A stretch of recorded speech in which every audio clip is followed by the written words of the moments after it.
Good morning, ladies and gentlemen. Welcome to this webinar on Sabah politics and its implications for federal government. I'm Ariel of the Malaysia program at RSIS. Our webinar seeks to provide an overview of political developments in Sabah as it heads towards state elections this year. Sabah politics has a unique history and features that make it particularly volatile and complex. Given the tenuous political alignment at the national level, events in Sabah can have interesting implications for the federal government. We are honored today to have as our speaker Mr. Hisommudin Bakar. He is founder and executive director of ILHAM Center, which conducts research on Malaysian politics, electoral behavior, and public opinion. Mr. Hisom's work serves to inform policymakers, academia, and the public. He combines qualitative and quantitative research methodologies for insight on the dynamics of Malaysian society. He was educated at Malaysia's top universities, namely University Malaya and University Kebangsaan Malaysia. After Mr. Hisom's presentation, we will have a dialogue and address questions from our audience. My colleague, Dr. David Han, will help us with this section. Please send us your questions via the Q&A function. This event is recorded and may be made publicly available later. Mr. Hisom, please. Thank you, Ariel. Good morning, ladies and gentlemen, distinguished guests. It is truly an honor for me to be here today, and I would like to begin by expressing my heartfelt gratitude, especially to Ms. Ariel Tan for her valuable times, our insightful discussion and efforts to facilitating this session. This morning engagement holds significant meaning for me. I deeply appreciate the opportunity to contribute to this important discourse. I would like also to expand my sincere appreciation to the RSIS for hosting this session and granting me, as well as ILHAM Center, this platform to present our research and analysis. I recognize the esteemed reputation of this institution in fostering intellectual discussion, regional and intellectual affairs, and I am honored to be part of today's presentation. Ladies and gentlemen, can we see my slides? Sorry.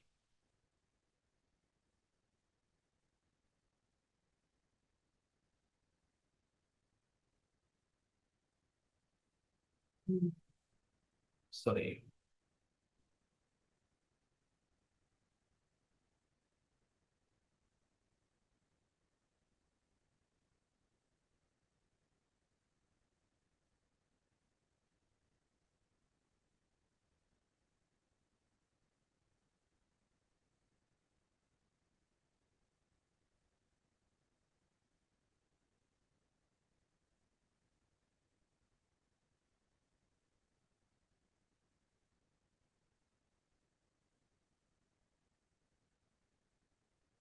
The visual is okay? And then I continue my presentation. Thank you.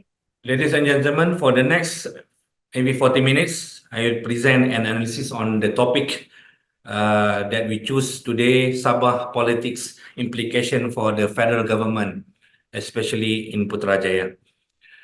The state of Sabah located in northern part of Borneo, holds a unique and complex position within Malaysia federal structures. Its political landscape is shaped by a confluence of historic agreements, regional dynamics, and federal-state relations that continue to evolve over time.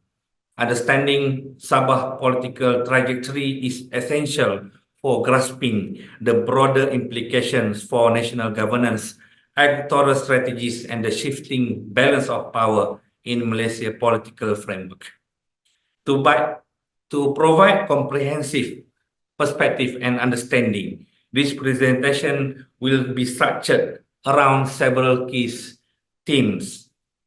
We can see the historical overview of Sabah political landscape briefly, and then we can see the electoral trends and political shift, especially in the 2020 Sabah state election compared to the general election 15. And additionally, I will analyze and draw a comparative assessment with Sarawak, another East Malaysian state, to understand divergences in political stability, autonomy, and governance model. We can also see a key election and their influence on Sabah political landscape, major political events, and the party dynamics.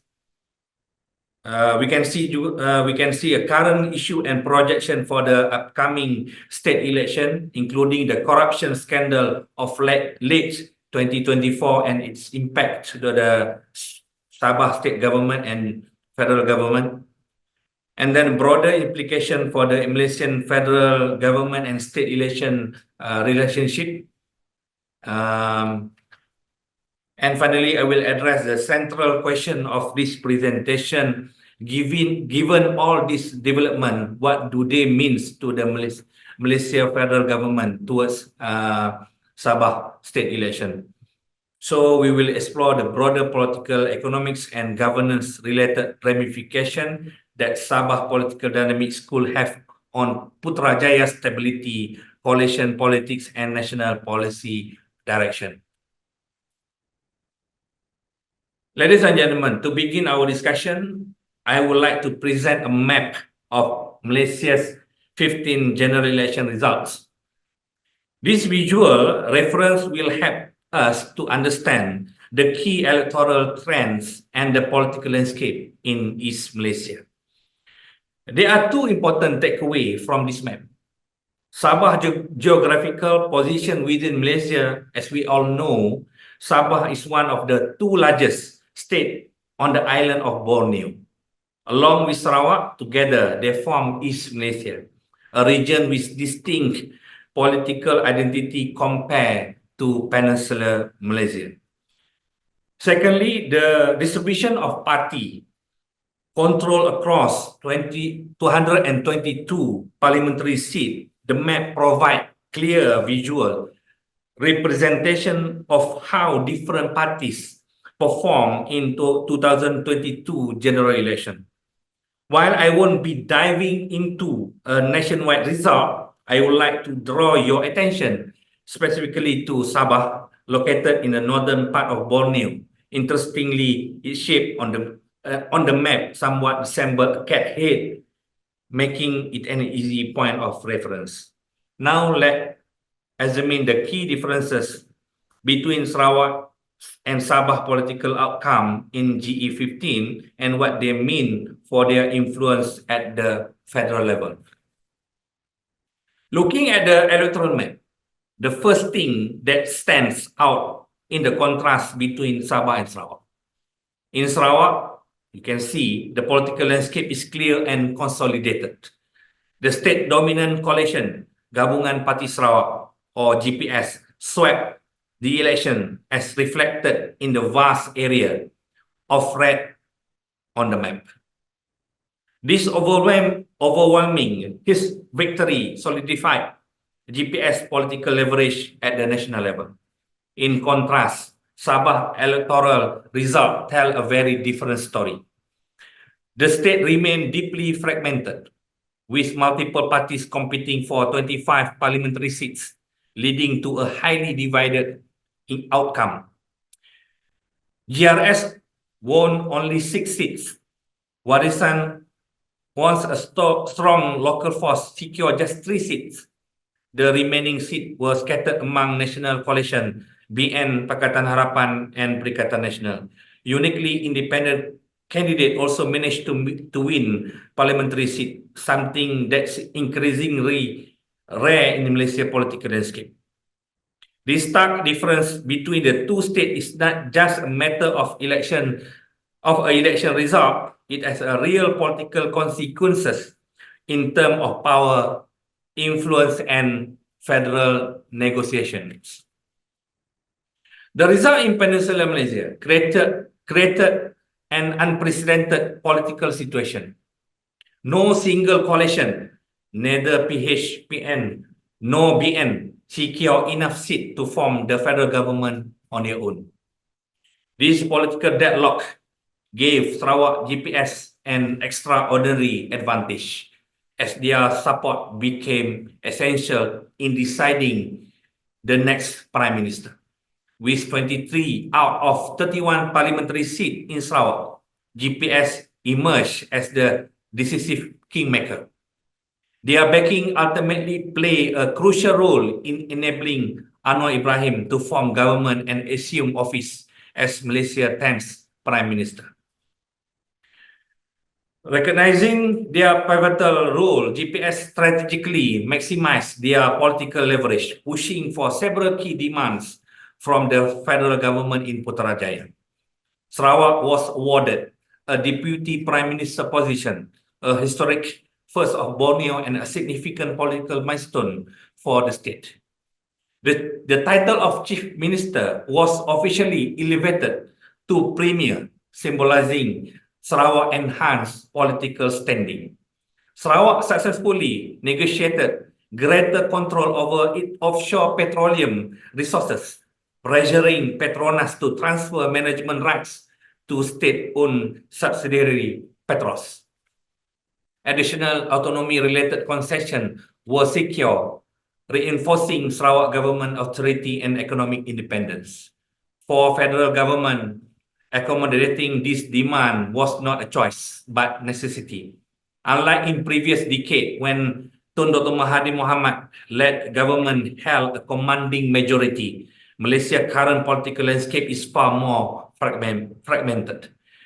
This diminished federal control means that Putrajaya had little option but to be conceded to Sarawak requests in exchange for their continued support. In contrast, Sabah remained politically weak and divided, preventing it from wielding the same level of influence as Sarawak. The state fractured political landscape has significantly limited its ability to negotiate for greater autonomy, economic control, and strategic concession from the federal government. Unlike GPS in Sarawak, Sabah political forces are scattered across multiple parties, leading to internal power struggles and overall lack of bargaining strength at the federal level. Without unified political front, Sabah has been unable to capitalize on its strategic importance, missing opportunities to push for greater state rights and their benefits. While Sarawak used its political strength to demand meaningful concession, Sabah remained entangled in internal conflict, weakening its ability to assert itself on a national stage. Ladies and gentlemen, these slides present a map of the 2020 Sabah state election results, a significant election that led to the formation of new coalition government in Sabah. In this election, Perikatan Nasional, led by Parti Perbumi Bersatu Malaysia under Haji Jino, along with Barisan Nasional led by Bung Mohtaradin and several local parties, joined forces to take control the state government. During the 14th January election in 2018, Warisan won 21 state assembly seats, while its allies in Pakatan Harapan secure 8 seats, DAP 6 and PKR 2 seats. However, with only 26, Warisan and PHLI fell short of the simple majority needed to form the state government. They required additional support to gain control the state government. To secure power, Warisan successfully persuaded 6 assemblymen from Barisan Nasional, 4 from UMNO, and 2 from UPCO, allowing them to achieve a majority of 35 seats out of 60 seats and formed the state government.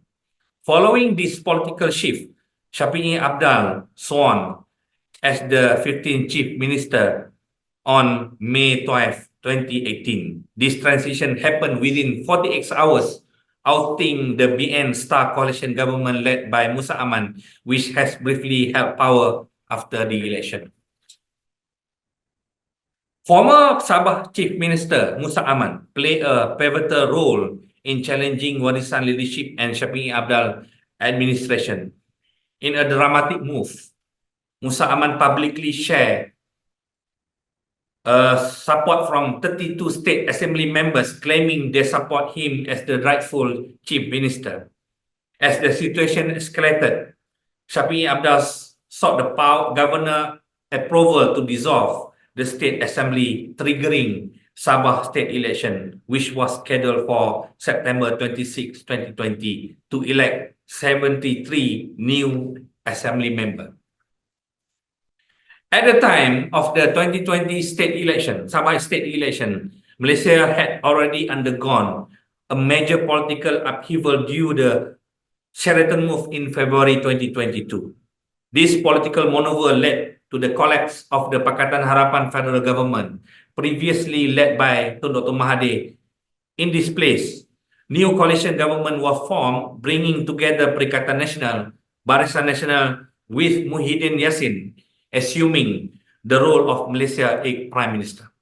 This meant the PN entered the Sabah election as the ruling coalition at the federal level, giving it an advantage in terms of political resources, campaign momentum, and voter influence. The 2020 Sabah state election was Perikatan Nasional's first major electoral test as a formal coalition. PN launched its official logo, which bore a striking resemblance to Barisan Nasional traditional blue and white color scheme, creating a sense of familiarity among voters. With Muhyiddin Yassin as the sitting Prime Minister, PN capitalized on his leadership, positioning him as the coalition poster boy throughout the campaign and the Sabah state election. Unlike previous election, where UMNO and Bersatu clashed for dominance, PN and BN strategically avoided competing against each other in this election. This minimized internal divisions and allowed the coalition to focus entirely on defeating Warisan and Pakatan Harapan coalition. The strategy proved to be highly effective, as Warisan and PH ultimately fell into opposition after this election. Ladies and gentlemen, the next slide provides an overview, briefly, of Sabah electoral history, tracing its political evolution since 1967. While Sabah's first state election took place in 1963 under British rule, my focus today will be on its political development as part of Malaysia. Rather than delving into an intensive historical analysis, I will highlight the key milestones that have shaped Sabah political landscape over the years. The key development in Sabah electoral history, the expansion of state assembly seats. Initially, 32 seats were contested in Sabah early state elections. In 1975, the number increased to 48 seats, marking an additional of 16 seats. In 2004,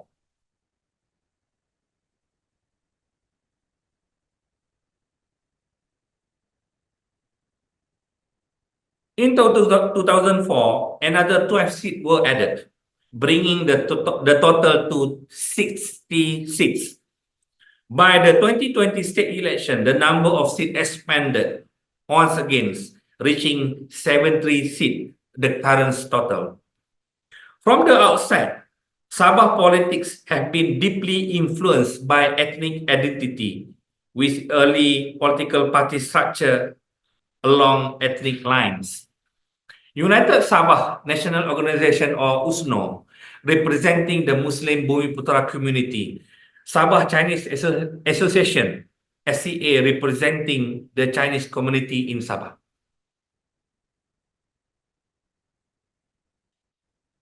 UPCO advocating for the non-Muslim Bumiputra, particularly the Kadazan, Dusun Murut communities and other indigenous ethnic group. This ethnic-based political framework has shaped Sabah political identity since its early day and continues to influence electoral trends today. A defining characteristic of Sabah political landscape is the constant realignment of power among political warlords within parties. These internal struggles have led to the emergence of several major parties over the years. Berjaya Party was formed as a reaction to USNO declining dominance. Parti Bersatu Sabah or PBS emerged as a key political force in the 1980s. The fragmentation of USNO ultimately paved the way for UMNO entry into Sabah politics, marking a significant shift as a national party from Peninsular Malaysia gained control of the state administration. This culture of internal rift and party realignments remain a core features of Sabah political dynamics today. One of the most distinctive aspects of Sabah politics is its frequent leadership changes, with multiple chief ministers serving over a relatively short period. The most notable phase was the chief minister rotation system introduced by Barisan Nasional from 1994 to 2003. This system was intended to balance power among different ethnic and political groups, but in practice, it created instability and weakened government continuity. Eventually, during Musa Aman's tenure as chief minister, UMNO consolidated its dominance, leading to the abolition of the rotation system and a more stable leadership structure. Sabah political landscape took another dramatic turn when Shafi'i Abdal, a senior UMNO leader, was suspended from the party during the 1MDB scandal. At the time, Shafi'i was serving as a vice president of UMNO, but instead of remaining within the party, he made the bold decision to resign and form his own political movement. A few months later, he established Parti Warisan Sabah, or Warisan, a party deeply rooted in Sabahan identity and autonomy advocacy. In 2018 general election, Warisan aligned itself with Pakatan Harapan and successfully defeated UMNO and BN, propelling Shafi'i Abdal to the position of chief minister. Warisan branded itself as Sabah-centric political force, reviving the Sabah for Sabahan slogans and old nationalist sentiment that resonated strongly with local voters. After the 2020 Sabah election, Haji Jino, a leader from Bersatu and Perikatan Nasional, strategically rebranded his coalition as Gabungan Rakyat Sabah. This move was direct response to the growing sentiment for Sabahan identity politics and aimed to position GRS as localized political force. Much like Warisan, GRS capitalized on state-first rhetoric and ethnic-based identity politics, ensuring its relevance and continued dominance in Sabah political arena. Ladies and gentlemen, and distinguished guests, on May 9, 2018, Malaysia held its 14th general election, which included the Sabah state election. The results were unprecedented. Barisan Nasional won 29 seats.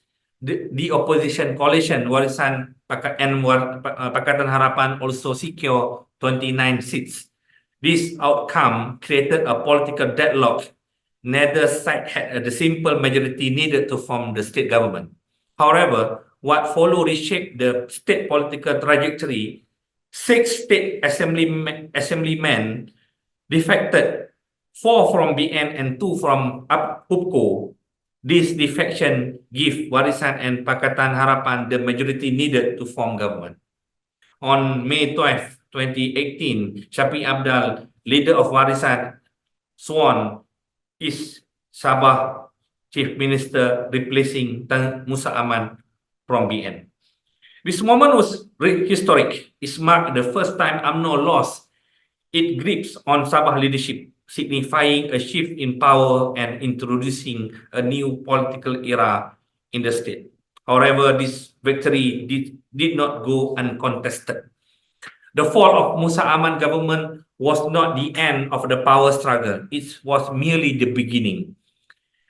Initially, Musa Aman was sworn in as chief minister, but once Warisan secured enough defector, his appointment was overturned.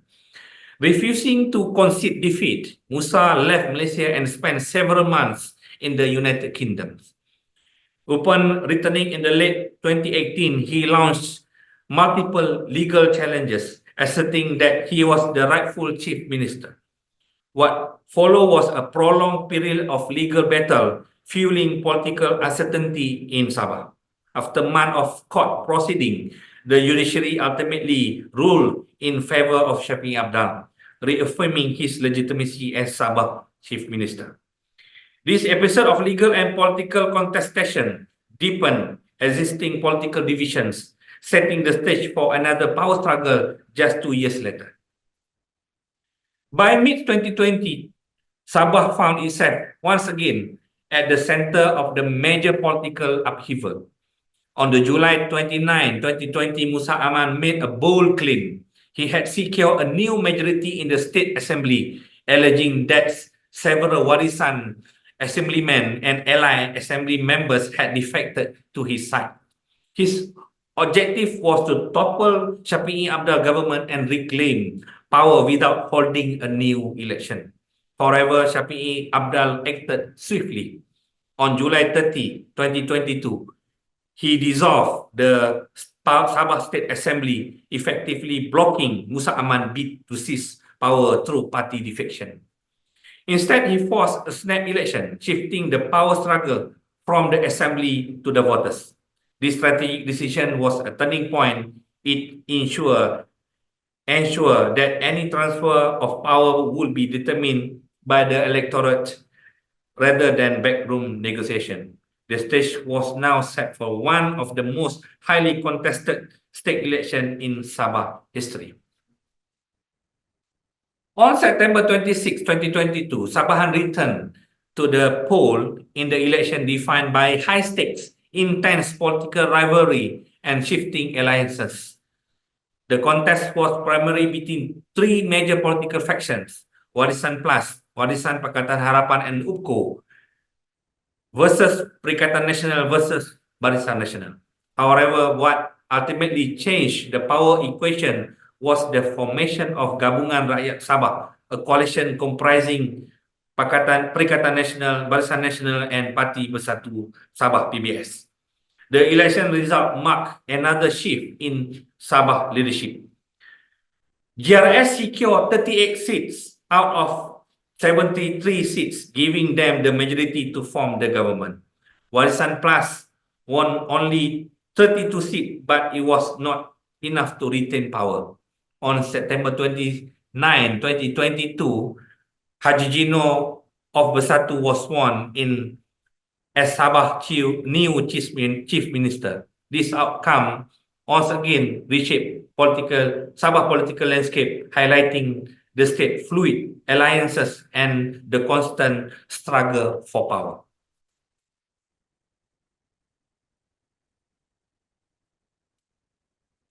Ladies and gentlemen, the next slide is I am focused more to the main political coalition in Sabah and their power dynamics. There we can see the GRS or Gabungan Rakyat Sabah led by Haji Gino, position now is Chief Minister of Sabah since 2022. His influence is lead the ruling coalition in Sabah and was the instrumental in forming GRS, a coalition aligned with the federal government. The second one is the Warisan or Parti Warisan Sabah, led by Shafiq Abdal. former Sabah Chief Minister, influenced elect Warisan to victory in 2018 but lost power in 2022. Still a key opposition leader in Sabah right now. The third one is Bung Muhtaradin. Bung Muhtaradin is now Sabah UMNO chairman, member of parliament for Kinabatangan. He is a senior UMNO strongman in Sabah and key figure in being enrolled in the state politics. Iwan Benedict now led Pakatan Harapan chairman, but now his Sabah PH leadership faces internal resistance from PKR disputing his role. Despite challenges, now he still remain a key figure in Sabah political futures. And then Perikatan Nasional, the current position, Perikatan Nasional led by Ronald Kiandi, who is the Beluran MP, showing his strong grassroots support despite shifting party affiliations. And then the Jeffrey Kitingan, also the veteran politician, was the still Deputy Chief Minister of Sabah, President of Party Star Party, represent the Kazazan Dusun Murut community and a strong advocate for Sabah autonomy and right under the Malaysia Agreement MA63. Peter Anthony, the President of Parti Kesejahteraan Demokratik Masyarakat, or the acronym is KDM, former Sabah Minister of Infrastructure Development, influenced the rising figure of Kadazan Dusun Murut. The new party is more focused more to KDM area. Peter Anthony was once a close ally for Shafiq Abdal before breaking away to form KDM. His party is small but has growing grassroots support from now.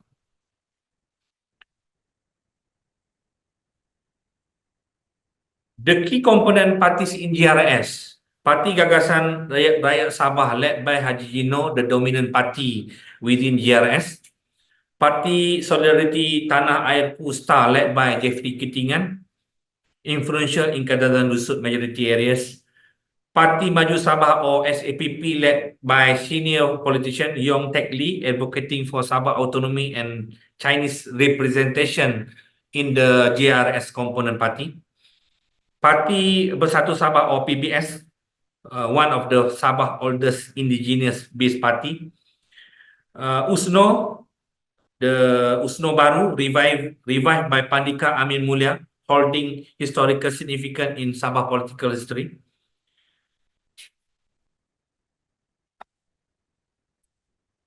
Okay.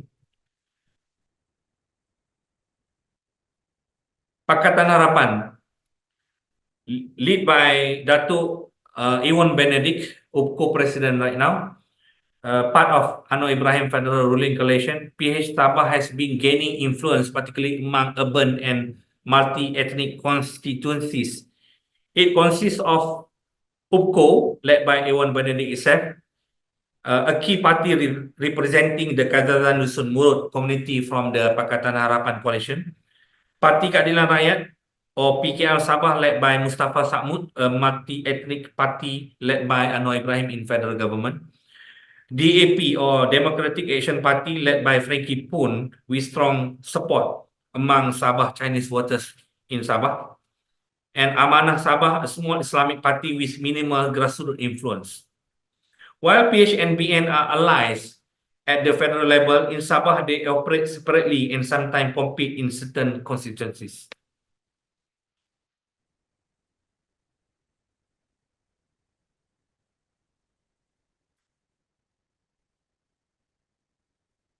Barisan Nasional, a former powerhouse in transition led by Bung Muhtaradin, now is Sabah UMNO Chief Division. support Anwar Ibrahim unity government at the federal level, but not part of GRS in Sabah. Once the dominant force in Sabah politics, PN influence has significantly declined since 2018. UMNO Sabah led by Mukhtaruddin remain the main pillar of BN in Sabah, but struggle with leadership disputes and declining voter support. Other BN component party like MCA, MIC, and Gerakan have minimal presence in Sabah, making BN role in the state weaker than previous decades. While UMNO Sabah still commands some influence, it remains politically uncertain as it operates outside GRS and without clear coalition strategy in Sabah.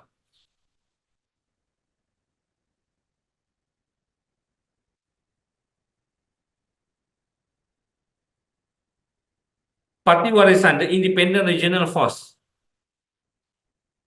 standalone party, Parti Warisan and Perikatan Nasional, and the KDM, Parti Keadilan Parti Kesejahteraan Demokratik Masyarakat. The three parties remain not aligned with another component party.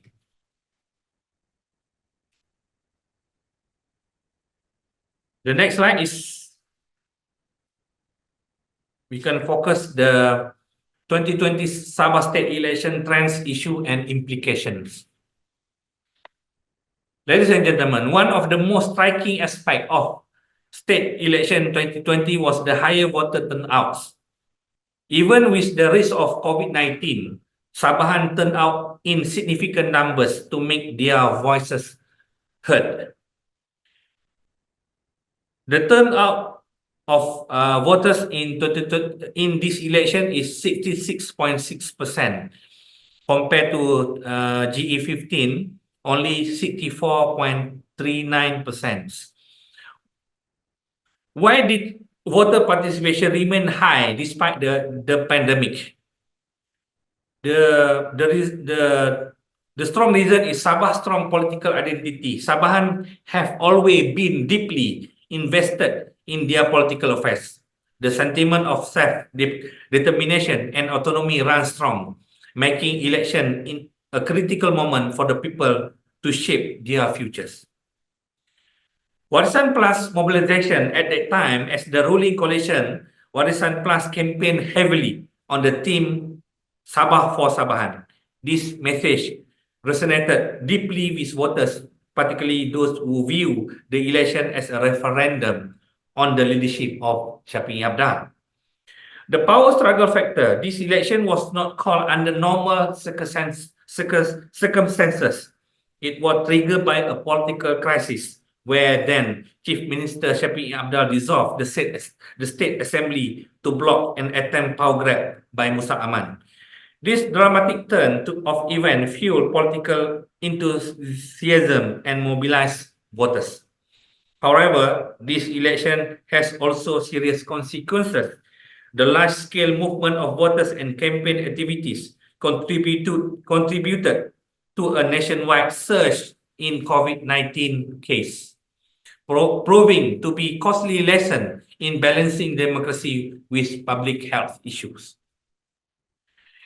Another key factor in PRN Sabah 2020 was that Undi 18 had not yet been implemented. This meant that thousands of young Sabahan aged 18 to 20 years old were unable to vote yet.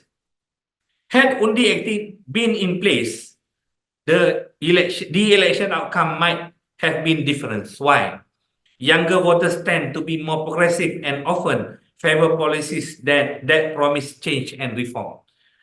Many youth voters were supportive of Warisan Plus, viewing Shafi'i Abdal as a leader who championed Sabah autonomy. Urban constituencies where younger voters have a stronger presence could have been a shift in voting pattern, potentially altering the overall seat distribution.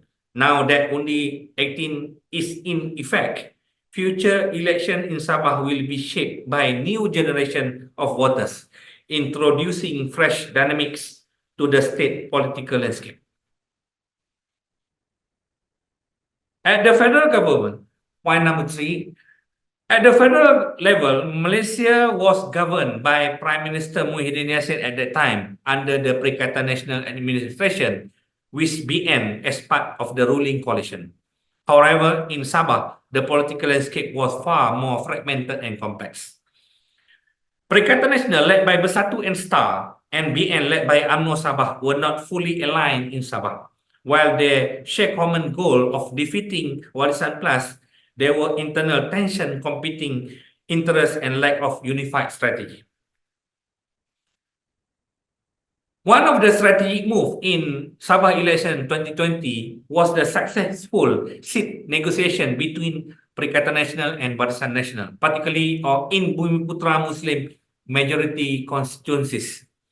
By ensuring their candidate did not directly compete against each other, they prevented vote splitting, which could have been given Warisan Plus an advantage. This consolidated their support base, increasing their chance of securing seats. This election reinforced a key lesson in electoral strategy. When opposition parties work together, they enhance their ability to win. Warisan Plus enter Sabah election 2020 with strong momentum, largely due to Shafi'i Abdul leadership and local appeal. However, while Warisan performed relatively well, its partner Pakatan Harapan, which is PKR and DAP, struggled. PKR had a weak presence in Sabah, failing to make a significant gain, particularly in Malay majority area. DAP remained strong among Chinese voters, but was unable to expand beyond its traditional base. This exposed a major weakness and Warisan Plus coalition strategy. Warisan was carrying most of the weight, while the allies contribute little to securing victory. Ladies and gentlemen, following this election, Haji Gino was appointed as Chief Minister of Sabah. Instead of continuing under the BN banner, he made a strategic move. He formed Gabungan Rakyat Sabah, a new political platform focused on local governance and autonomy. This move signaled a shift towards a stronger local-based political identity, reducing direct control from federal national parties. This decision reflected Sabah's long-standing desire for greater political autonomy. Another indication that Sabah politics do not always align with federal coalitions. Point number 7. Not long after the election, BN withdrew its support for the state government, largely in response to political disagreements and political struggles among BN and GRS. A key trigger was the removal of Saleh Keruak from his position as chairman of Khazanah Sabah. However, 6 BN assemblymen refused to follow UMNO Sabah directive and continue to support Haji G government. This revealed a fundamental reality of Sabah politics. Party royalty is fluid, and individual political survival often take priority over party directive.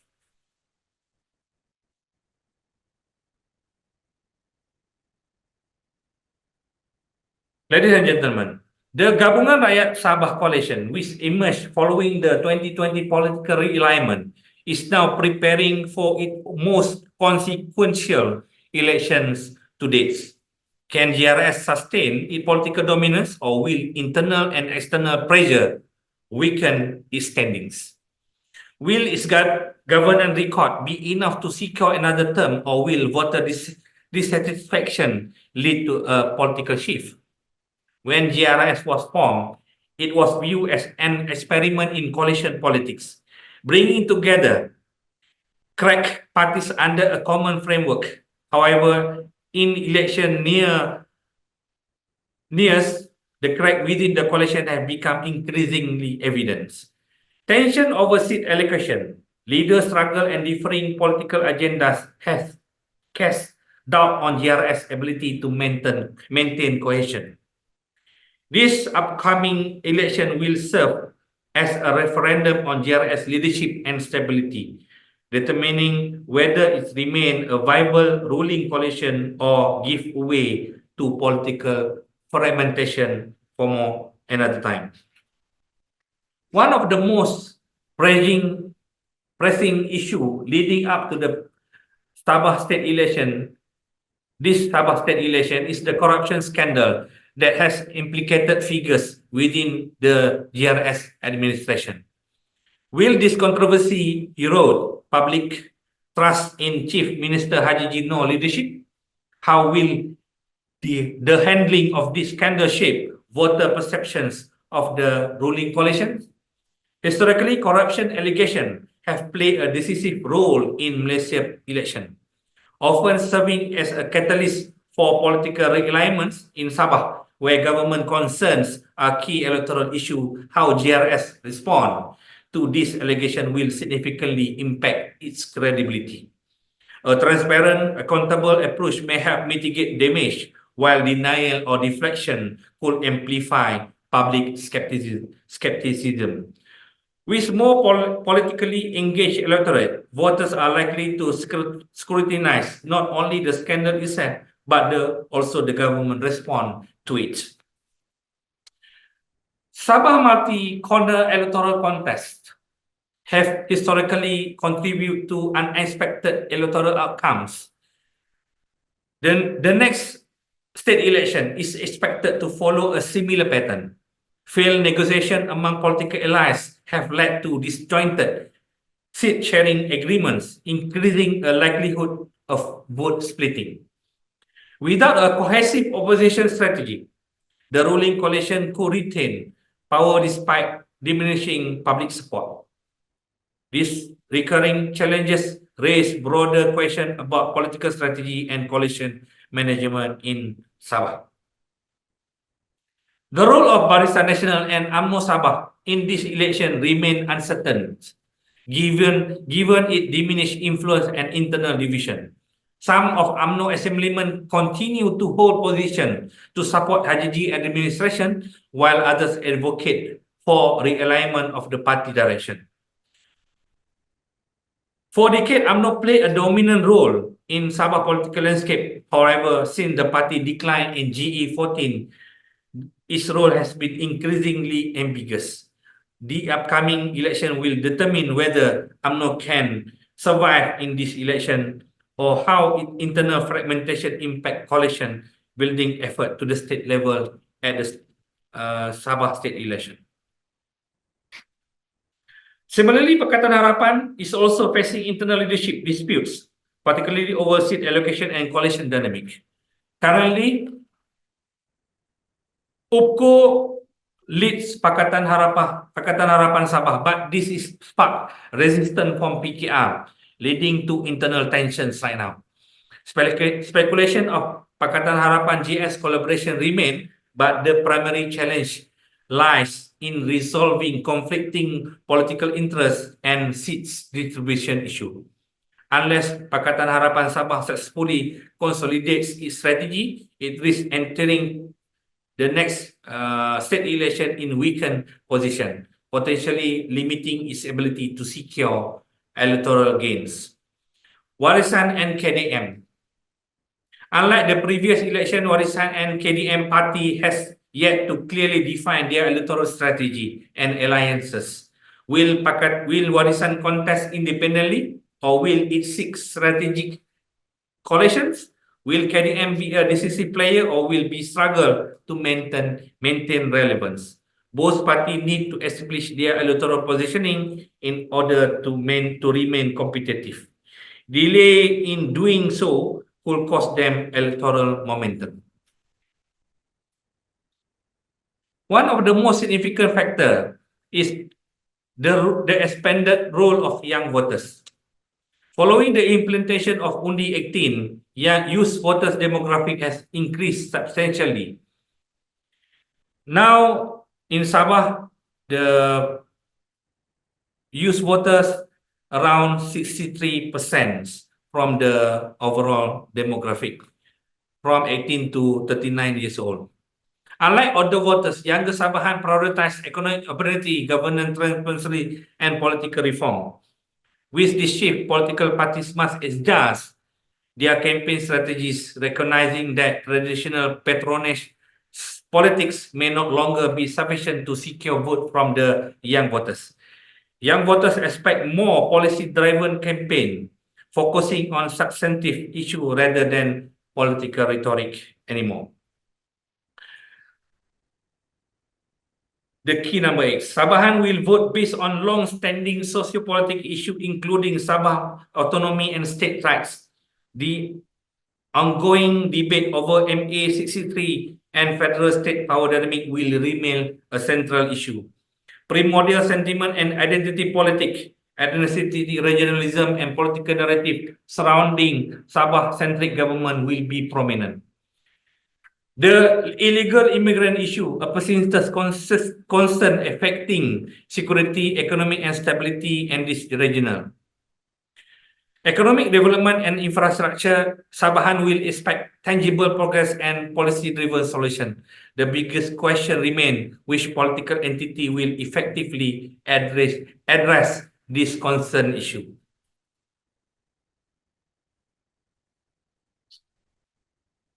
Ladies and gentlemen, I will elaborate precisely more to the Sabah latest corruption scandal and its impact. The scandal first surfaced when whistleblower came forward, alleging that top Sabah leaders and several state assembly members had accepted bribes. While initial claim lacked concrete evidence, the informant sought legal immunity in exchange for providing further details. These allegations have cast a dark cloud over Sabah leadership, demanding swift and transparent action to restore public confidence in the state governance. Among those implicated in the scandal is Chief Minister Haji Noh himself, who has categorically denied any involvement, calling the accusations baseless and politically motivated. He has urged authority to conduct a full investigation, not only into the accused but into the accuser, is an effort to protect Sabah leadership from unfounded claim. Despite his firm denial, public skepticism remains high, and many are awaiting the outcome of official investigation before drawing conclusion. The ongoing the Malaysian Anti-Corruption Commission has launched a full-scale investigation into the matter. To date, statements had been recorded from 15 individuals, including multiple state assembly members. As of December 2024, the investigation remains ongoing, and its finding will be pivotal in determining the validity of this allegation. This moment will be a defining test for Sabah commitment to transparency and accountability issue. This scandal has erupted at a critical juncture, just moments before the 2025 Sabah state election. The repercussion could be far-reaching, potentially reshaping political dynamic in the state. Beyond this particular case, the scandal has reignited long-standing call for political reform, particularly in political financing, to curb the scandal or the corruption or the bribe scandal in state governance for the next time. Ladies and gentlemen, the implication of the Sabah state election for the federalism or for the federation. In Malaysian politics, it is an unspoken truth that the federal government prefer a fragmented Sabah political scene rather than a united Sabah coalition. This is because a strong and cohesive Sabah political bloc, similar to Sarawak GPS coalition, will shift the balance of power, giving Sabah greater leverage in negotiation with Putrajaya. We have seen how Sarawak political unity under GPS has allowed it to negotiate greater autonomy, increase revenue sharing, and more assertive role in federal decision making. If Sabah political leaders can set aside internal rivalries and form a similar united front, the state could push for higher petroleum royalties. Currently, Sabah receives only a fraction of the revenue generated from its vast oil and gas reserve. A stronger Sabah bloc could demand an increase in these royalties. Expanded territorial and administrative autonomy. This includes greater control over local policies, economic development, and state governance, similar to the autonomy granted to Sarawak in specific sector. A more equitable distribution of federal development fund, ensuring the Sabah receive fair financial allocation for infrastructure, education, and healthcare, addressing long-standing disparities between East and West Malaysia. However, for this to happen, Sabah political parties must overcome their historical divisions. If they fail to do so, the federal government will continue to exploit these divisions to maintain the status quo, keeping Sabah dependent on federal decision making. Thus, the outcome of Sabah election could determine whether the state move towards greater self-governance or remain politically fragmented and reliant from the federal influence.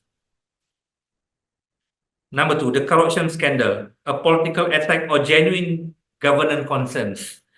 The recent corruption scandal involving political figures in Sabah has raised serious concern about governance transparency and electoral ethics. On one hand, some argue that this is a political motivated attack designed to weaken the ruling GRS coalition ahead of the election. The timing of this revelation, just as Sabah state election approach, has led to speculation that this is part of larger strategy to destabilize the current government. On the other hand, there are legitimate concerns that the scandal reflect deep-rooted governance issues in Sabah, where corruption allegations have historically been a recurring theme in political transitions. If voters see this scandal as a symptom of poor governance, it could trigger shift in voter sentiments, making integrity and accountability key element issue in the next election. For GRS and its leadership, how they handle this crisis will be critical. A strong, transparent response could help rebuild trust, proving that they are serious about fighting corruption. Ignoring or downplaying the issue could erode voter confidence, leading to loss in the next poll or election. This election will serve as referendum on governance in Sabah. Will voters choose continuity despite allegation, or will they demand change? At the federal level, Malaysia's political environment has stabilized under Anwar Ibrahim Unity government, where long-time political rivals have come together in broad coalition. However, this stability does not extend into Sabah politics. Sabah political landscape operate independently of the federal party alignments, meaning that alliances that exist in Putrajaya do not necessarily apply in Sabah. Parties that are allied in federal government may find themselves competing against each other in Sabah, as state politics are driven by local interests, leadership rivalries, and regional power struggle. This creates several key scenarios. One, political alignment after the election are likely because the fragmented nature of Sabah parties. The coalition that ultimately govern the state may not be the one that enter the election together. Second, the post-election period will be just as critical as the campaign itself, as parties negotiate power-sharing deal and realign their positions. Despite these internal complexities, it is unlikely that Sabah election will significantly impact national political stability. Anwar Ibrahim Unity government, at least for now, remains secure. However, the way Sabah political alliances shift post-election could determine whether the state enjoy stronger representation within the federal administration or continues to be seen as political volatile. Sabah multi-corner electoral battles have historically made predicting election outcome challenging. Sabah, the next state election will likely follow the same trend, with multiple parties competing in the same constituencies, leading to vote splitting. Parties within the same coalition contesting against each other, confusing voters and weakening collective electoral strength. This means that no single party or coalition can be assured of a decisive victory. Governance negotiation will likely to take place after the results are announced. New political alignment may emerge post-election, further complicating the formation of the next state government. Ultimately, this level of electoral unpredictability weakens political stability as frequent shifts in governance make long-term policy planning become difficult. And the last one, a major debate in Sabah policies is the role of national federal parties versus Sabah-based local parties. Sabah for Sabahan movement continues to gain traction, advocating for less interference from national parties, often referred as a party from Malaya, and more decision-making power for Sabah itself. If local party perform well in this election, it will send a strong message to Putrajaya that Sabahan want greater autonomy and representation, potentially shift the balance of power in federal-state relation, much like Sarawak's success in negotiating greater autonomy. Conversely, if national parties maintain dominance in Sabah, it suggests that federal political influence remains strong in Sabah states. This election, therefore, will defining moment in shaping Sabah political landscape. Ladies and gentlemen, my conclusion is, number one, Sabah political landscape still unpredictable and ever-changing. Sabah political scene has always been fluid and complex, unlike other states in Malaysia. Political alliances shift frequently and voter sentiment can change rapidly due to the mix of political, economic, and social factors.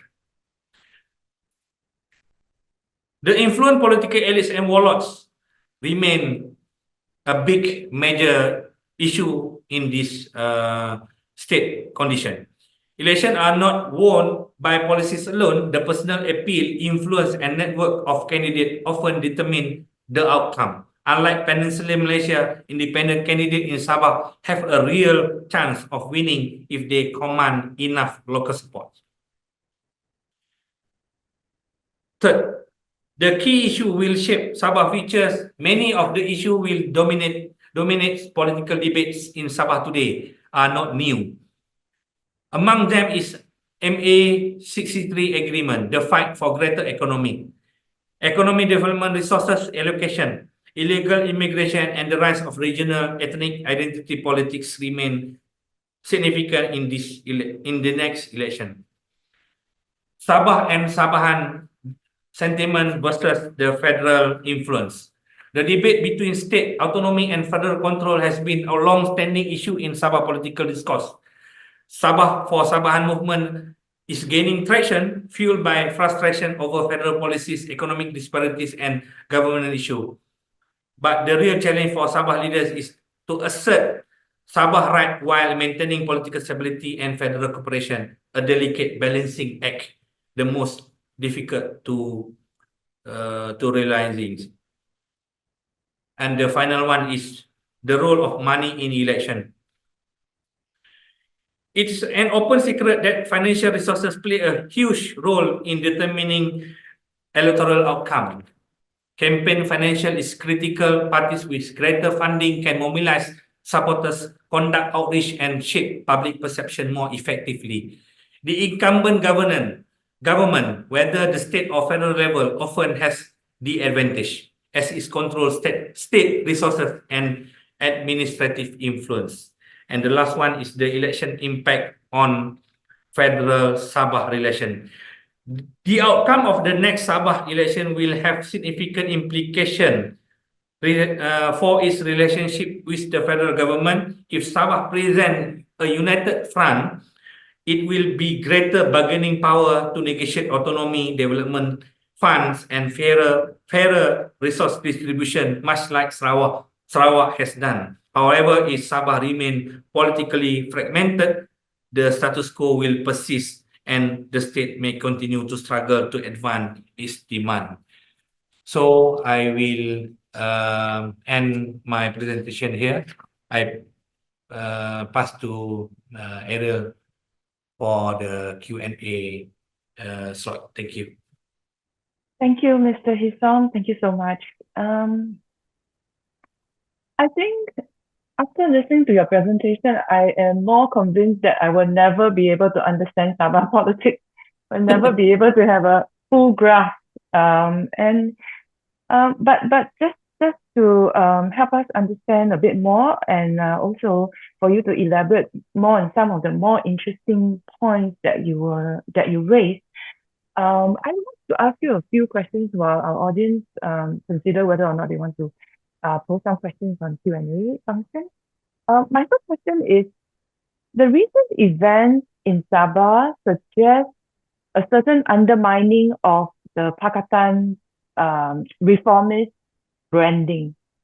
First, with the appointment of Governor Musa Aman, clearly presided over by federal government as well, although it's mainly a decision of the state. And also the recent corruption scandal, given that GRF is part of the federal government coalition. Do you agree that first of all, that Pakatan's anti-corruption brand has been significantly affected in Sabah? We also noted that there was a demonstration against corruption in Sabah recently by the university students. So if you do agree, then who are the winners and losers, right, in the recent events? Are Warisan and PM able to, would they be able to capitalize on this in the next election? Thank you. Okay, thank you, Ariel. I will respond the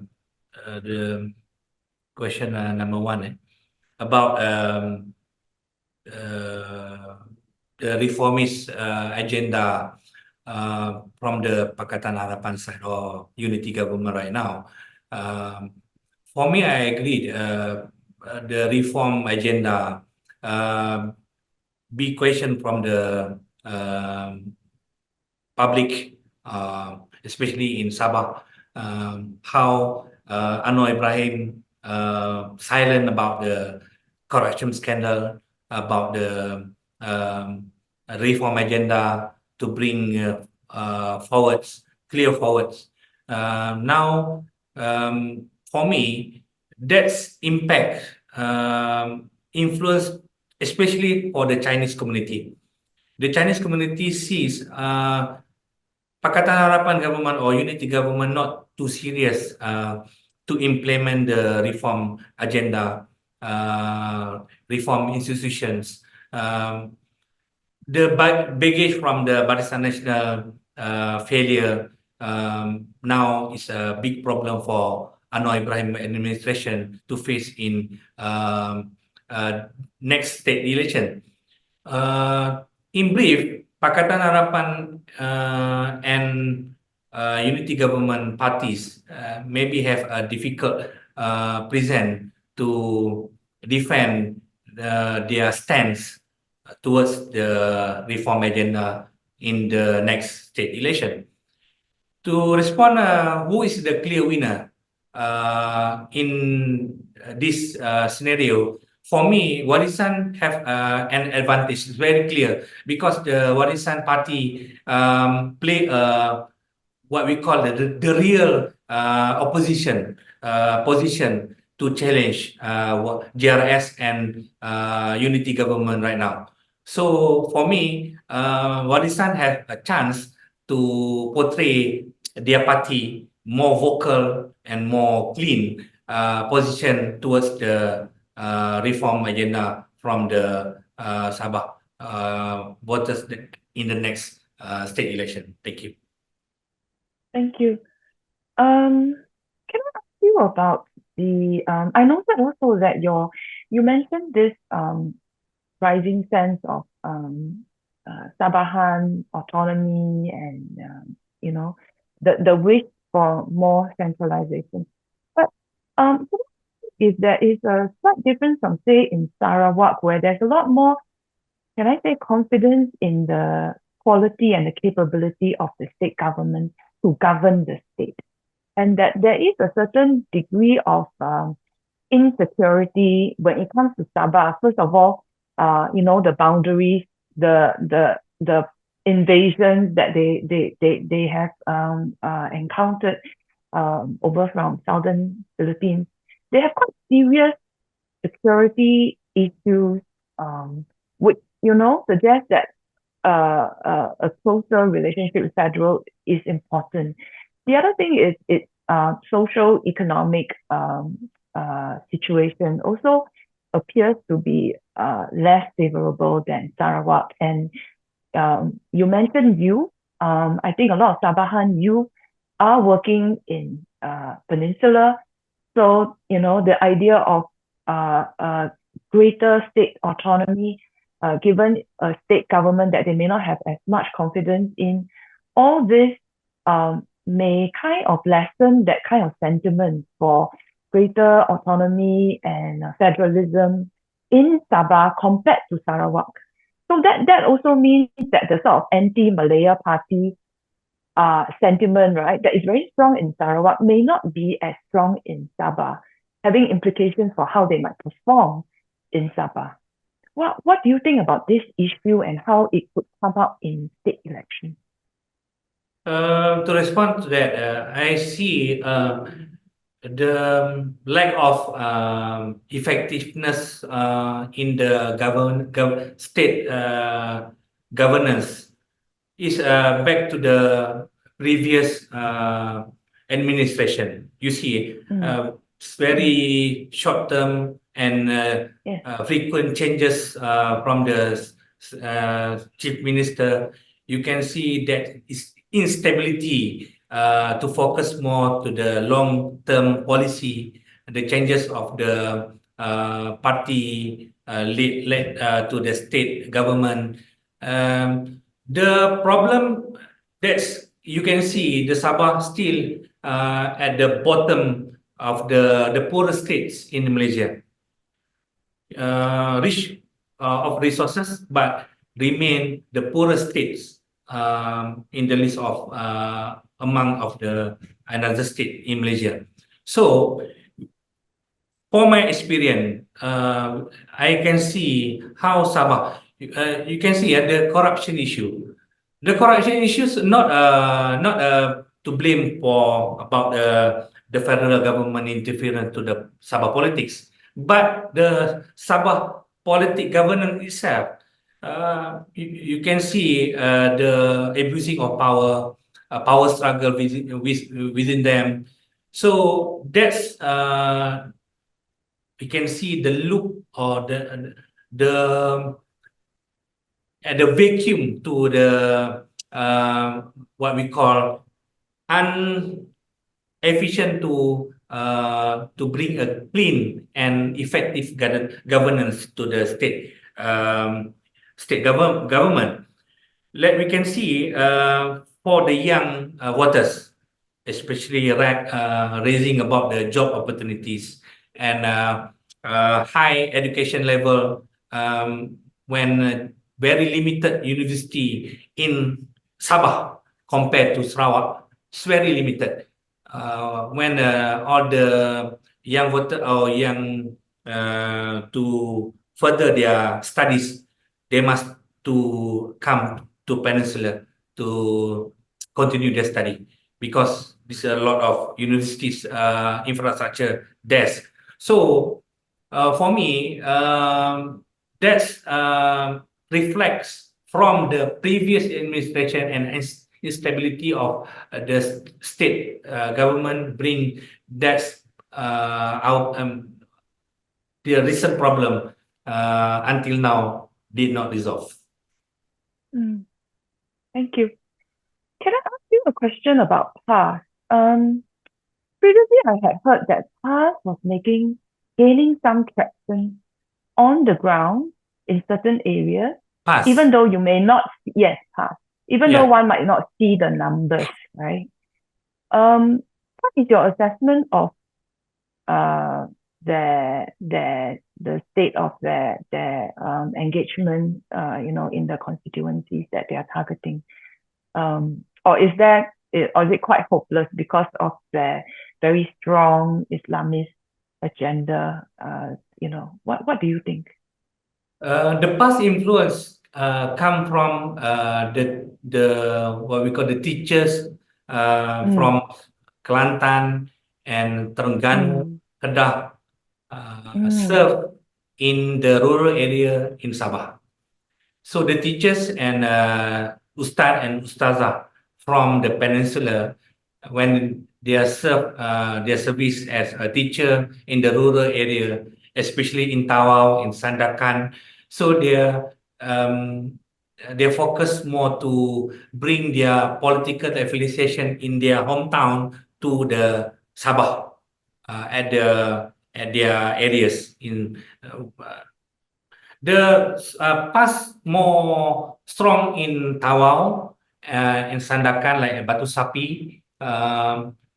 See, the influence came from the teachers and Ustad and Ustazah from the peninsula, and then they are married to the local woman, and then past gain their influence from that aspect in the Sabah politics for the long period. So the influence getting more stronger from the affection from the teachers and Ustad and Ustazah from the peninsula. I see. Okay, I think we will just have one last question from the Q&A function. We have a member of the audience who asked a question about illegal migration. And, I guess the basic question is, how concerned is the state government about illegal immigration, and whether or not they are in any kind of discussion with federal government to strengthen security measures and border controls? Yeah. Thank you, Ariel. The issue of illegal immigration, especially in East Coast Sabah, the crucial area that affected by illegal immigration from the Philippines. Under Shafi Abdal administration previously, how Shafi Abdal handled the illegal immigration bring the major, what we call major counter narrative from the Kadazan Dusun Murut area and the West Coast area. Question, Shafi'i is a Sulu, Bajau Sulu background, or his what we call so the Shafi'i Abdal,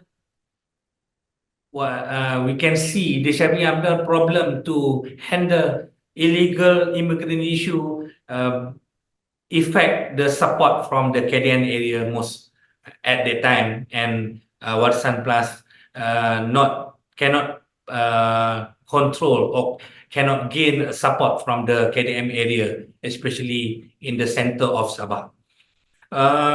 Illegal immigrant for me still is a embedded problem, not a very clear policy or any clear resolution to handle this because it's very huge. It's very huge. The number is very huge. If you can remember how Mahathir Mohamad changed the demographic of political Sabah the controversies about the IC scandal, right?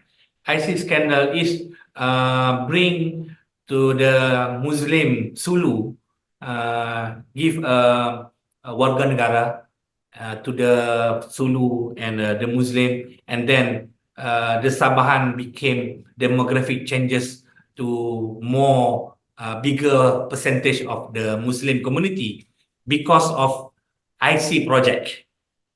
But now,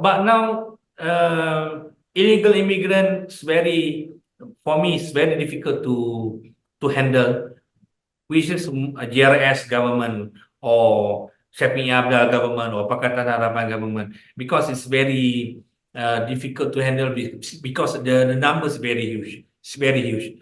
I don't know what the practical solution, but illegal immigrant is very the main issue effect to the East Coast voters also. Thank you.